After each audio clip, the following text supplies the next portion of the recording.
بسم الله الرحمن الرحیم. ایاک نعبد و ایاک نستعین. زما قدرمندو، زما مشرانو، کشرانو، زما خویندو، زما میندو چې څونه زما د ویډیوګانې ګورئ، نو پلیز مهرباني وکړئ چې زما دا ویډیو سکیپ کوئ ما او دا ټوله پوره وګورئ.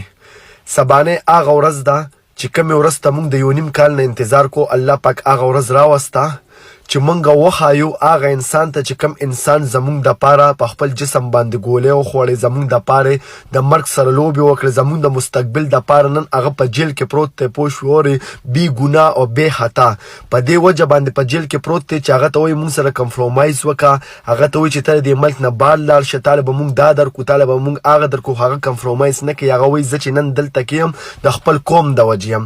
نو دا هغه انسان ته چې مونږ ثابته کړو سبا چې مونږ تا سره یو، زمونږ مینه تا سره ده، مونږ تا سره د مرګه پورې ودرېږو، د مرګه پورې مونږ تا سره وفاداري کوو.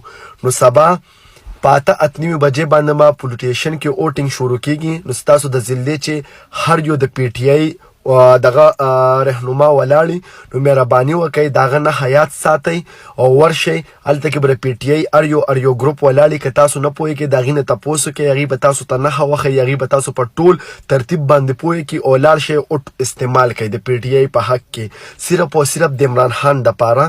په زړه کې م څه نفرت دي، څه د هغې خپل ایم این ای ایم پی ای تاسو له کار نه کړی، بل څه نه کړی. نو مهرباني وکړئ دا نفرت دا هر څه یو سیټ ټاکئ. موږ چې اوټ ورکوو موږ یې ایم این ای ګانو ایم پی ای ګانو له نه ورکوو، موږ یې عمران خان له ورکو، د عمران خان د ذات دپاره ورکو.